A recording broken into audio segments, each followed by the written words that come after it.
प्रिय भक्तों, भगवान की पावन कथा, जिस कथा का आप रसपान कर रहे हैं, कल हम लोगों ने कथा सुनी और कथा में क्या सुना कि भगवान ने किस तरह अपनी बाल लीलाएं की, गिरिराज जी को उठाया। भगवान कृष्ण के घर में भी कुछ परंपराएं गलत थी। क्या गलत परंपरा? मैया इंद्र की पूजा करती थी। किनकी पूजा? भगवान ने कहा गलत है, इंद्र की पूजा बंद कराई और भगवान कृष्ण ने गिरिराज जी की पूजा स्टार्ट की। किसकी पूजा स्टार्ट की? गिरिराज जी की। जो परंपराएं गलत हैं, चाहे वो कितने भी पुरानी परंपराएं क्यों ना हो, उन्हें रोकना चाहिए। अब हम लोग कई बार कुछ परंपराओं को इसलिए नहीं रोक पाते, बोले कि तो बाप दादों से चला रहा है। भाई, बाप दादों से कुछ गलत परंपराएं भी तो चल सकती हैं ना। भगवान कृष्ण के पिता नंद बाबा, उनके परिवार में भी एक गलत परंपरा थी। उस साल में एक बार इंद्र की पूजा करते थे। भगवान ने बंद कराई, इंद्र की मत करो, गिरिराज जी की करो। और गिरिराज जी की पूजा करा के और सबका ध्यान गिरिराज जी की ओर लगाया। आपके भी समाज में, आपके भी परिवार में बहुत सारी परंपराएं ऐसी हैं जो गलत हैं और जिन्हें कुरीतियां कहते हैं। क्या कहते हैं? कुरीति। कुरीति शब्द समझते हैं ना? कुरीतियां, उदाहरण एक आपको दे दूं। जैसे आप लोग कहते हो कि हमारे घर में कोई एकादशी के दिन मर जाता है, तो आप कहते हो कि एकादशी के दिन मरा, इसलिए अब एकादशी मत करो। कृष्ण जन्माष्टमी के दिन मरा, तो बोले कृष्ण जन्माष्टमी मान हो गई, अब व्रत मत करो, उत्सव मत मनाओ। अब मुझे आप लोग बताइए कि एकादशी के दिन कोई मरा तो क्या एकादशी छोड़ देना सही है? जन्माष्टमी के दिन मरा तो क्या जन्माष्टमी छोड़ देना सही है? रामनवमी के दिन कोई मरा तो क्या रामनवमी छोड़ देना सही है? बोलो। इसका मतलब ये है कि ये कुरीतियां, एकादशी में जिसकी मृत्यु होती है वह तो बड़ा पुण्यात्मा है। आपने एकादशी के दिन मरा तो एकादशी छोड़ दी, पर झूठ बोलना नहीं छोड़ा कि आज के दिन झूठ नहीं बोलेंगे क्योंकि फलाने व्यक्ति आज के दिन मरे थे। आज निंदा नहीं करेंगे, निंदा नहीं छोड़ी, चुगली नहीं छोड़ी, छल कपट नहीं छोड़ा, ईर्ष्या द्वेष नहीं छोड़ा, बुराइयां नहीं छोड़ी, भगवान की पूजा छोड़ के बैठ गए। अच्छे काम क्यों छोड़ना? छोड़ना ही है तो बुराइयां? क्या समाज में बुराइयां कम है क्या? लेकिन लोग अच्छाई छोड़ के बैठते हैं, बोले हमारे पूर्वजों से ये रीति चली आ रही है। इस रीति को कुरीति कहते हैं, गलत रीति है। इन सभी रीतियों को समाप्त करने के लिए भगवान कृष्ण ने इंद्र की पूजा बंद कराई और गिरिराज जी की पूजा स्टार्ट कराई। और आपको मैसेज दिया, जैसे भगवान कृष्ण ने एक कुरीति और बंद की। गोपियां कपड़े उतार के नहाती थी, सारे कपड़े उतार के यमुना जी में, तो भगवान ने इस कुरीति को भी रोका। गोपियां निर्वस्त्र होके नहाती थी, तो इस कुरीति को कैसे रोका? गोपियों के कपड़े चुरा लिए। क्या चुरा लिए? कपड़े चुराए और बाद में कहा कि आइंदा कपड़े उतार के पब्लिक प्लेस में इस तरह से मत नहाओ। ये कुरीति। आप बताओ, ये रीति है कि कुरीति है? जोर से। आज भी विदेशों में कुरीतियां चल रही हैं। बोलो हाँ कि ना? चल रही है कि नहीं? विदेशों में तो देखो किस तरह के कपड़े पहन के लोग नहा रहे हैं। ये कुरीति है, मर्यादा का उल्लंघन है। पर समझाए कौन? किसे समझाए? जिन्हें हम समझा सकते हैं तो अपने सनातनियों को समझा देते हैं। इसलिए दुनिया समझे ना समझे, आप सनातनियों को समझना चाहिए। कोई ना समझे अलग विषय। अब कुछ लोग क्या कहते हैं कि अरे अमेरिका और फलाने देशों के लोग तो ऐसे रहते हैं। अरे उनसे हम अपनी तुलना ना करें। आज यहाँ पर अधिक लोग जो हमारे यजमान परिवार के हैं, ये सब अमेरिका में ही रहते हैं।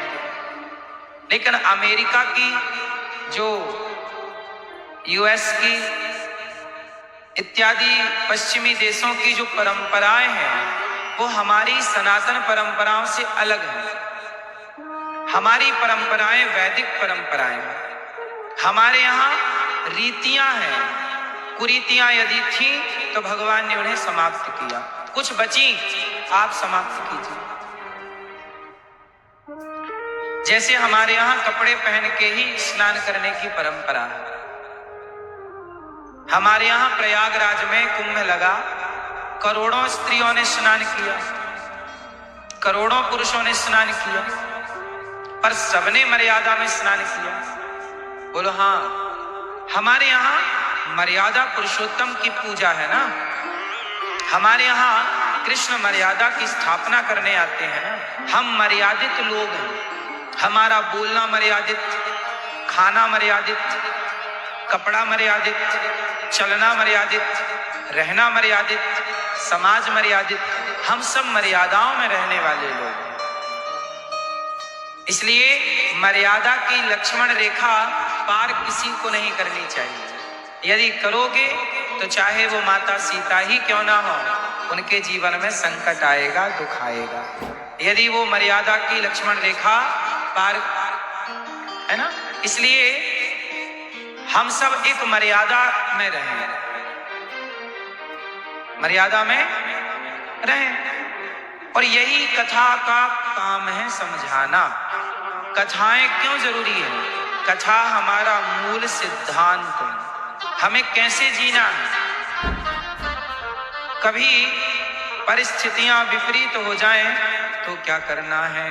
भगवान ने एक उंगली से गोवर्धन उठाया। क्या उठाया? क्यों उठाया? क्योंकि भगवान कृष्ण को पता था कि आने वाले भारत में कुरीतियां आ जाएंगी। अब जैसे आपके यहाँ कुरीति है, आज भी पश्चिमों में तो कुरीतियां हैं, अब भारत में भी कुरीति आ गई। कौन सी कुरीति? देखो, हमारे यहाँ सबके घरों में गाय हुआ करती थी। बोलो हाँ। घर के भीतर थी गाय और घर के बाहर था कुत्ता। अब हो गया उल्टा। अब कुत्ता हो गया घर के अंदर और गाय हो गई घर के। ये कुरीति हो गई। रीति थी। रीति क्या है कि गाय अंदर रखो, कुत्ता, ये रीति है। पर आपने कर दिया उल्टा कि रीति नहीं मानेंगे, तो हो गई कुरीति। गाय खा रही है पॉलिथीन, गाय कसाई खाने जाती है कटने। तुम्हें कुत्तों से बड़ा प्यार है। हम ये नहीं कहते कुत्ते से प्यार ना करो। हमारे सनातन में तो आखिरी रोटी कुत्ते की निकाली ही जाती है। हमारे यहाँ तो कुत्ते की रोटी निकालने का भी विधान है। कुत्ते को भी क्यों परेशान करना? कुत्ते को भी रोटी दो, बिल्ली को भी दूध पिलाओ, चींटी को भी दाना डालो। हम तो सांप को भी दूध पिलाते हैं नाग पंचमी को। बोलो हाँ। हम सनातनियों का विरोध किसी से नहीं है। हम तुलसी की पूजा करें, पीपल की पूजा करें, हम सबका सम्मान करते हैं। पर हमारे यहाँ गाय को माता कहा गया है, बिल्ली को माता नहीं कहा गया। बिल्ली माता। कुत्ती को माता नहीं कहा गया, कुत्ती माता। हमारे यहाँ गाय को माता बोला गया। गावो विश्वस्य मातरा। गाय क्या है? बोलो माता। लेकिन आज उस गाय का मांस सारी दुनिया खा रही है। पूरी दुनिया में बीफ मिलता है, अब आप बताओ कि कोई आपकी मां को मार डाले और उसका मांस बाजार में बेचे, तो आप बेटे हो मां के, तो क्या मां का ये हाल देख सकते हो? लेकिन भारत में तो गौ हत्या हो रही है, कोई बोलता तक नहीं है। कभी मीडिया गौ हत्या को रोकने के लिए एक आवाज नहीं लगाती। मीडिया अनिरुद्धाचार्य को, संतों को बदनाम करने के लिए कुछ मीडिया जान लगा देती है, पर गौ की हत्या रोकने के लिए एक शब्द नहीं बोलती मीडिया। कुछ मीडिया की हम बात कर रहे हैं, क्योंकि सब लोग गाय के विरोध में खड़े हो रहे हैं। अब आप कहते हैं सनातनी हूं मैं, सनातनी हूं। भगवान कृष्ण को पता था कि तुम कुत्ते रखने लग जाओगे, गाय को निकाल दोगे, पता था उनको। इसलिए भगवान ने गिरिराज जी को उठाया, और गिरिराज जी को गोवर्धन, क्या बोलते हैं? गोवर्धन। गोवर्धन मतलब गाय का वर्धन। भगवान कृष्ण ये कहना चाहते हैं कि गोवर्धन को हाथ में लेकर ये संकेत है कि गाय जिस भूमि पर चारण करती है, चरती है, रहती है, उस भूमि का अतिक्रमण ना कर लेना, कब्जा ना कर लेना, उसे पलकों पे रखना, उंगली पे रखना, पहला। दूसरा, गोवर्धन, हे दुनिया वालों, मैं गोवर्धन धारी हूं, मैं गाय का वर्धन करता हूं, मैं गाय की सेवा करता हूं। भगवान होकर तो तुम इंसान हो, तुम तो गाय का वर्धन करना, तुम तो गाय की सेवा करना, इसलिए गोवर्धन उठाया था। अब आप लोग गोवर्धन भगवान की पूजा तो करते हैं, आप लोग पत्थर के नंदी को तो पानी डालते हैं। नंदी, शंकर जी के मंदिर में जाओ तो पत्थर का नंदी होता है, नंदी को पानी पिला रहे, लेकिन सही का नंदी बेचारा पॉलीथिन खा के मर रहा है। सही का असली नंदी परेशान है, पत्थर के नंदी को पानी दिया जा रहा है। ठीक है, वो भी प्रतीक है पत्थर का नंदी, लेकिन जो सच्ची का नंदी है, अब आप लोगों के सबके घरों में चांदी की गाय होगी। आप लोग घर में मंदिर में रखते हो ना गाय, चांदी की गाय लगभग सबके घर होगी, या पीतल की होगी, या अन्य धातुओं की हो सकती है। सबके घर में गाय की पूजा होती है। आप सब लोगों के मंदिर में चाहे तस्वीर के रूप में, धातु के रूप में गाय का प्रतीक सबके घर होगा। क्यों, ये बात सही है कि गलत है? लेकिन बताओ, तुम अपनी माता की पीतल की फोटो बनवाओ और माता की पीतल की आरती उतारो, और सच्ची की माँ बोले बेटा पानी ला, है बुढ़िया बैठी रहे, हम तो तेरी आरती उतारेंगे मेरी माता। अब माता, आप मैया, तुम्हारा बेटा तुम्हारी फोटो बनवाए और फोटो की करे पूजा, और तुम्हें ना दे पानी, तुम खुश रहोगी? आज गैया के साथ यही हो रहा है। गाय की, पीतल की, चांदी की गाय की फोटो की सबके घर पूजा हो रही है, पर असली गाय सड़क पे मर रही है, कोई उसकी तरफ देखने को तैयार नहीं। बड़ी विडंबना। ये दास अनिरुद्ध आप सबके सहयोग और आशीर्वाद से गौरी गोपाल गौशाला में 400 गाय रहती हैं, 125 नंदी हैं गौरी गोपाल गौशाला। हम तो जितनी बन पड़ती, जितनी हमारी सामर्थ्य है, ईश्वर ने जितना योग्य बनाया होगा, हम तो उतनी करते हैं। थोड़ी सी प्रार्थना आपसे है कि आप भी घर में गाय रख सकते हो तो गाय जरूर रखना, नहीं रख सकते तो चलो आपकी मजबूरी हो सकती है, पर आपके घर में खेत है, आपके घर में करने वाले हैं, घर बड़ा है, आपके घर में 2-4 एकड़ की खेती हो तो आप 2-4 गाय रख लो, उच्च श्रेष्ठ दूध पियो। देसी गाय का दूध घर में दूध होने लग जाएगा, बाजार के मिलावटी दूध से बच जाओगे, बाजार के मिलावटी दही से बच जाओगे, बाजार के मिलावटी पनीर से बच जाओगे, बाजार के मिलावटी घी से बच जाओगे। बाजार में जो प्रोडक्ट मिल रहा है क्या वो सही है? इसकी गारंटी है? शुद्ध घी है बाजार में? बोलो मेरी मां। शुद्ध घी नहीं है बाजार में। क्या बताएं आपको। इसलिए घर पे गाय रखोगे तो शुद्ध दूध शुद्ध घी होगा, आप शुद्ध चीजें खाओगे, बीमार नहीं पड़ोगे।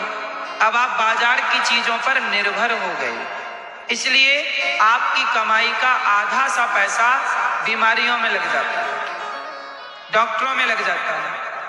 पहले के लोग इतने बीमार कहाँ होते थे, शुगर क्या होती है कोई जानता नहीं था आज के 20 साल पहले। बोलो हाँ, डायबिटीज क्या है, ये वो सामान्य आजकल जितनी बीमारियां सुन रहे हो, कहाँ इतनी बीमारियां थी पहले। गांव में किसी कोई चश्मा लगा, आज भी गांव में हमारे 90 साल के लोग हैं, चश्मा नहीं लगा। खाना पीना अच्छा था, इसलिए मेरी माँ भगवान का नाम है गिरिवरधारी। जो गोवर्धन को मतलब जो गाय की सेवा करें उनका नाम है गोपाल। गौ माता का पालन किया तो क्या नाम पड़ा। आप भी पालन करो ना मेरी माँ। अब जैसे भगवान का नाम है गोपाल क्योंकि गौ का पालन करते हैं। अब जैसे आप लोग कुत्ता पालन करते हो तो क्या नाम होना चाहिए आपका।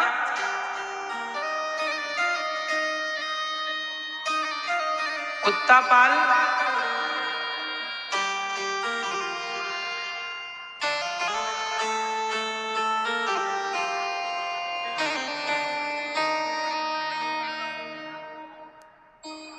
इसलिए मेरी मां गोपाल।